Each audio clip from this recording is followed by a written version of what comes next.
Hello friends, hi. இன்னைக்கு ஒரு சின்ன குட்டி கதையோட உங்களை நான் சந்திக்கிறேன். அதாவது ஒரு குருவி 2 மரத்தோட கதை தான். என்னன்னா, ஒரு நாள் வந்து இந்த குருவி போய் அந்த மரத்த சந்திக்குது.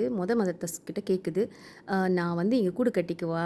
உன் கிளையில உனக்கு சம்மதமான்னு?" கேட்குது. அப்ப அந்த மரம் சொல்லுது, "முடியாது. நீ இங்க கட்டாத. நீ வேற மரத்த தேடி போய் உன் கூட்ட கட்டிக்கோ" அப்படின்னு சொல்லிடுச்சு. அப்போ உடனே அந்த குருவிக்கு ஒரு மாரி வருத்தமாயிட்டு போய் 2வது மரத்த போய் சந்திக்குது. அப்ப கேட்குது, "நான் இங்க கூடு கட்டிக்கலாமான்ட்டு." அப்ப 2வது மரம் சொல்லுது, தாராளமா கட்டிக்கோ. அதுக்கு என்ன? என் கிளை வந்து நல்ல பலமா இருக்குது. நீ எங்க வேணாலும் கட்டிட்டு உன் குடும்பத்தோட சந்தோஷமா இரு" அப்படின்னு சொல்லிருச்சு. ஓகேவா? ஸோ அப்புறம் என்ன நடக்குதுன்னா, கொஞ்ச நாள் சென்று வேகமா மழை பெய்யுது. சரியான புயல் காத்து அடிக்கும்போது, அந்த மரம் வந்துட்டு போய் கீழ விழுந்துருச்சு. கீழ விழுந்தோனோ என்ன நடந்திருக்கும்?